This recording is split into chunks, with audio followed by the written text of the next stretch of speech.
Bagaimana pengalaman tak terduga dan menggoda saya sebagai tukang kebun di rumah Bu Maya berubah menjadi petualangan yang tak terlupakan. Ikuti cerita seru ini tentang perjalanan saya mencangkul kebun Bu Maya yang penuh misteri dan kejutan. Dan inilah misteri janda cantik dan kaya, cerita netizen Indonesia. Halo netizen Indonesia, kenalin nama gue Herman. Tapi di tempat kerja, gue biasa dipanggil Aman.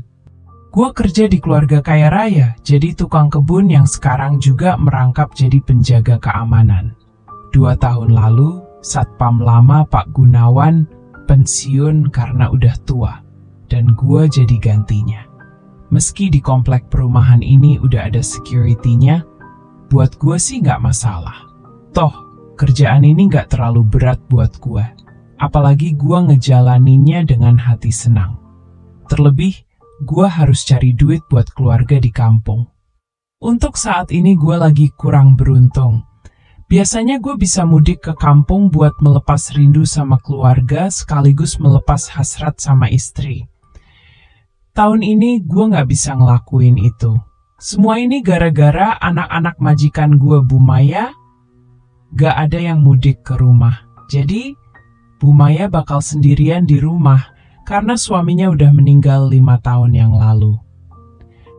Gue disuruh buat gak mudik, nemenin sekaligus jaga Bu Maya yang juga ditinggal mudik sama pembantunya.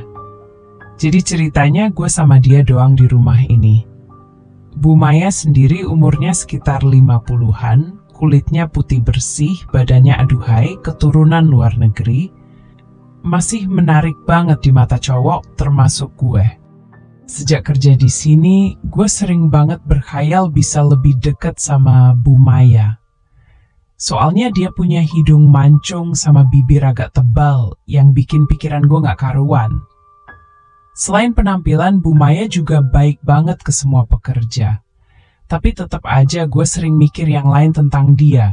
Apalagi sekarang dia cuma sendirian di rumah. Gue yang cuma pulang setahun sekali ngerasa gelisah tiap kali ketemu dan ngobrol sama Bu Maya. Soalnya, cangkul gue yang bawah bisa aja ketahuan sama dia waktu lagi aktif. Setiap hari, gue selalu bersyukur bisa lihat gundukan tinggi tertutup rapat, tapi masih jelas bentuknya karena tutupnya terlalu ketat dan kecil. Padahal, majikan gue itu udah punya 2 cucu tapi masih kayak ibu muda. Mungkin karena sering perawatan dan jaga penampilan. Apalagi sekarang, gue cuma berdua sama Bu Maya di rumah untuk waktu yang cukup lama, sampai pembantu Bu Maya balik dari kampung.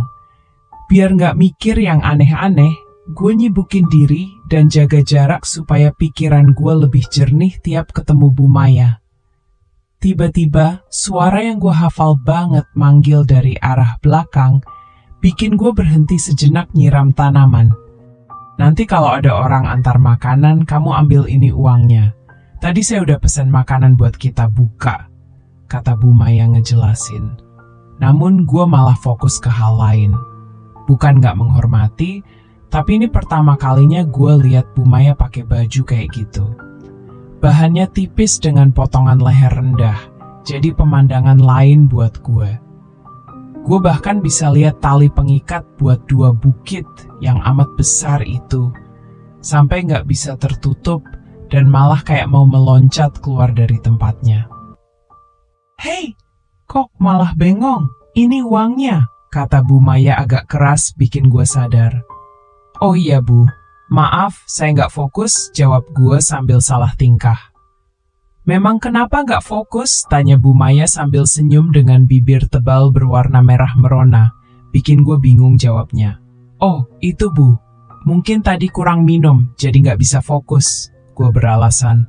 Ya sudah, nanti saat buka puasa kamu minum yang banyak.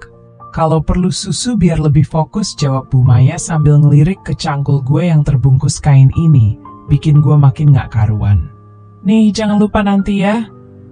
Baik Bu, jawab gue masih gugup sambil ngeliatin Bu Maya pergi. Kayak seorang model lagi, show di atas panggung. Semua momen ini baru pertama kali gue dapat dari Bu Maya yang selama ini terlihat bijak dan berwibawa. Ternyata punya sisi lain juga. Gak lama, gue dengar suara klakson motor dan teriakan dari luar. Pasti itu pengantar makanan udah datang. Sambil benerin posisi celana, gue jalan ke depan buat ngambil pesanannya. Langsung gue bayar dan bawa masuk.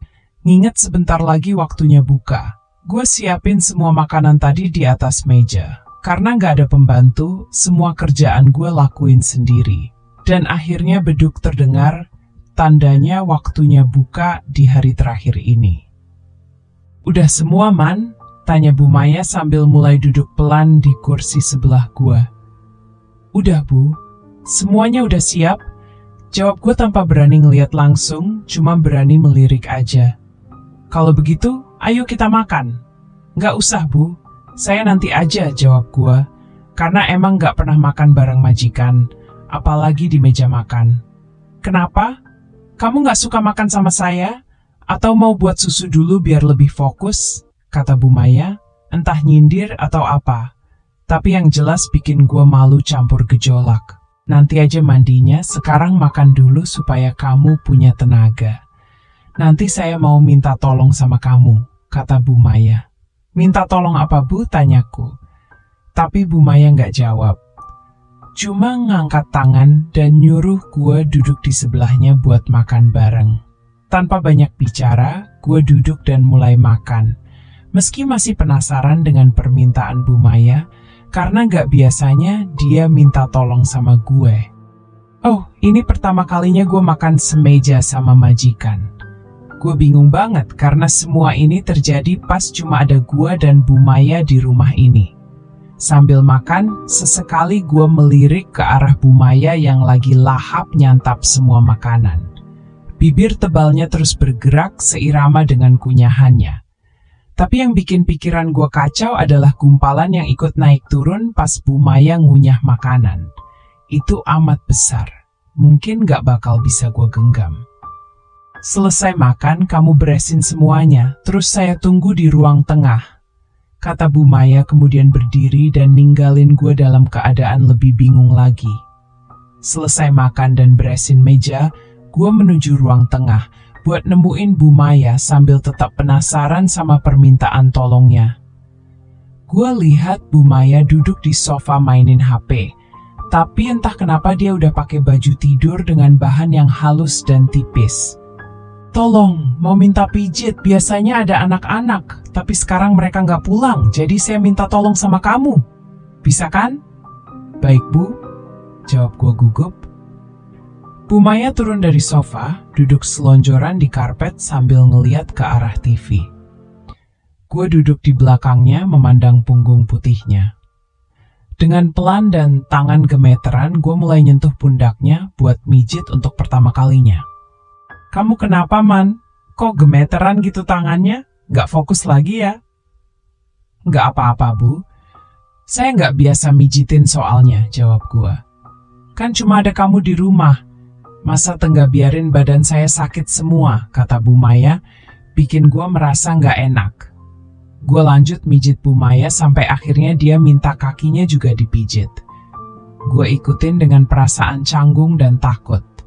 Posisi gue bisa ngeliat dengan jelas bagian dari perbukitan yang tampak indah. Seperti mau melompat-lompat keluar dari tutupnya. Beberapa kali gue geser-geser duduk untuk mengalihkan perhatianku dari pemandangan alam di depanku. Dia nanya, kamu kenapa? Kok kayak cacing gitu? Geser terus duduknya, kata Bu Maya penasaran. Gak apa-apa, Bu. Cuma pegel aja, jawab gue sambil fokus memijit. Yang bagian mana, Man? Perlu gue pijit biar enak?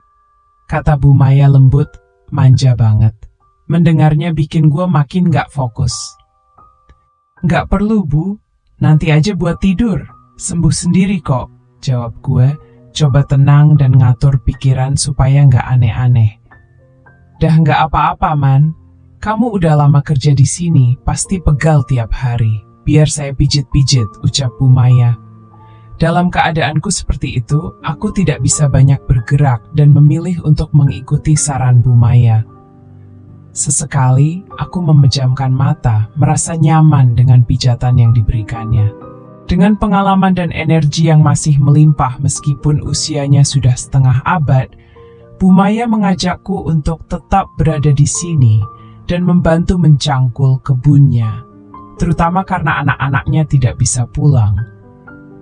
Ini adalah keinginannya yang sudah lama dia pendam dan akhirnya bisa terwujud sekarang. Aku hanya tersenyum, membayangkan hari-hari ke depan yang akan lebih indah dengan kesempatan bersama Bu Maya yang suka berkebun.